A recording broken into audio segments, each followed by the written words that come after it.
Hello, this is Mihaela Telecan from Healing with Foods, Health Food Movement Mindset Strategist, your host here on the Facebook group. And I have a special guest with me today virtually. She's not in my office, she's in her office. This Amy Decker. She's a psychotherapist and life coach. And today we want to share with you a 5-minute power talk around the emotion of change. So I'm going to turn the mic to Amy because she's the guru in this area. So Amy, let's hear what you have to say about the emotions that go in our bodies when we're ready for change. Thank you. It's good to be with you. This is a really fun topic for me because I live this every day and work with my counseling clients and my life coaching clients on where is your motivation for the change or the behavior that you're creating in your life. So from my point of view, there's only two emotions, and that is the emotions and feelings of love and the emotion and the feelings associated with fear. And so when I talk to people about what type of change they're making, what choices they're making in their lives, it's always about making them from the right place. And so when I talk about making decisions from love, love can be anything that feels good to us from this internal place of knowing, like clarity, compassion, empowerment, acceptance. Those are some of the many, many feelings associated with love. So whatever decision you're making, let it be from a place of love. And the reason that I say that is because decisions made from a place of fear, judgment, anger, blame, worry, resistance, when we make decisions based in fear, they will ultimately end in some type of suffering. They are not going to end in a resolution that feels good to us. So it's very important when we talk about making changes that you make sure that whatever decision you're about to make or whatever behavioral change you're about to encounter, you're making it from the right place. We talked a little bit earlier about people who might make a decision to create a change so that they're not missing out on their children growing up.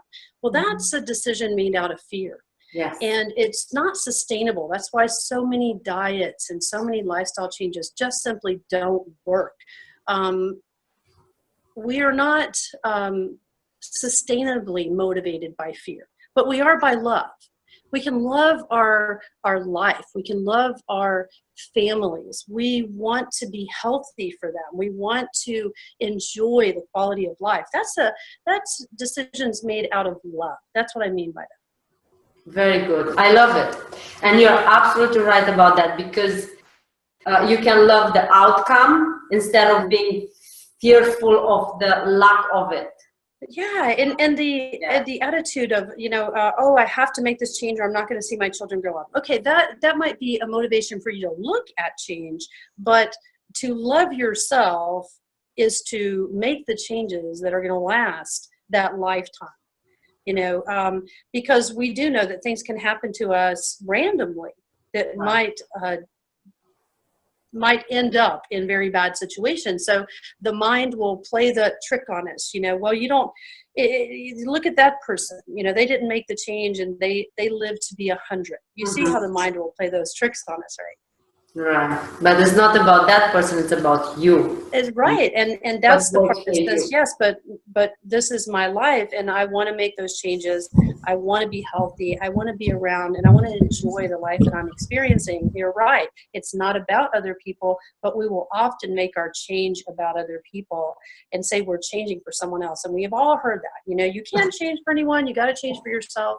But how many of us really practice that? How many of us love ourselves and are comfortable in our skins and love ourselves enough to make the changes necessary to keep ourselves healthy, balanced, well-adjusted in our life? Yes, that's probably one of the hardest things we face when it comes to lifestyle changes.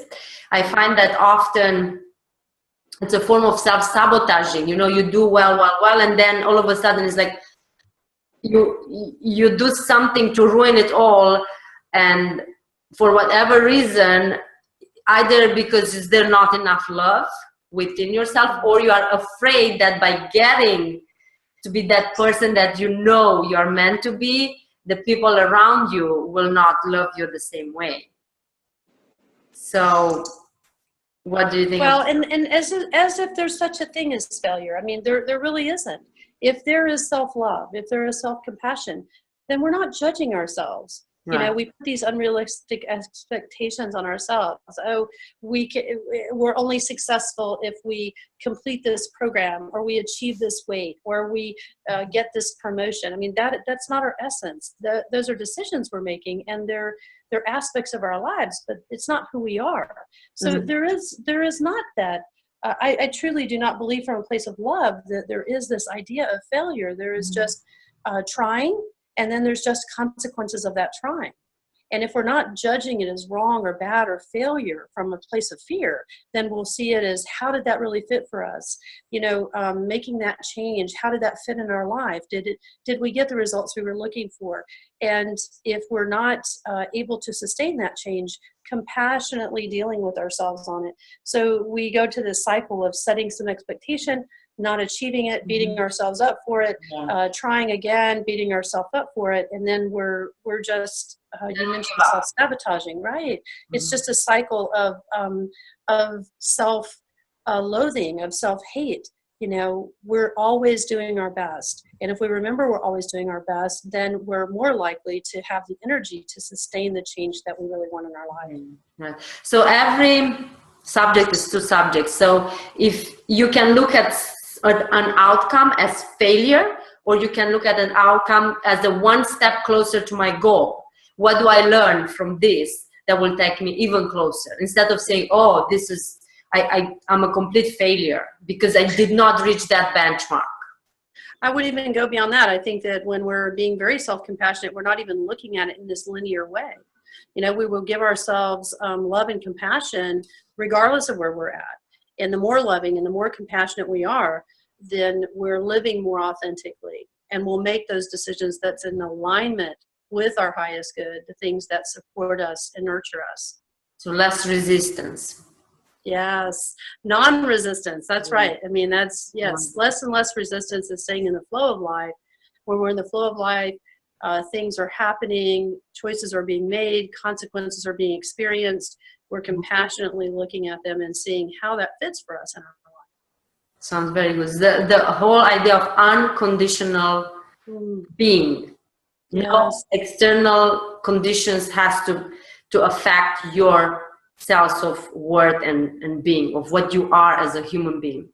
Boy, it's a real different way. I mean, that's a discussion for another day, because we could take that into some wonderful places. So maybe we'll make that a discussion for another day. For sure. Let's keep it short and sweet. We can do this once a week to have our weekly mindset empowerment with Amy. She is wonderful. So, and I know this is the first place where any change takes, is right in our mind and what we feel. And in our hearts, yes. Yeah, next time we can do the heart math breathing exercise. Yeah. Okay, great. I look forward to it. Thank you so much. I love having you today. And I'll catch you next time. Thanks for our listeners. If you want to learn more about Amy Decker, I will post her link, or Amy, I'm going to post this in the Facebook group. You can come and post a link to your Facebook page or your website. Okay, great. Yeah, I'm at lccjax.com. lccjax.com. Okay. Okay, thanks so much. And talk to you soon. Talk to you soon. Bye. Bye.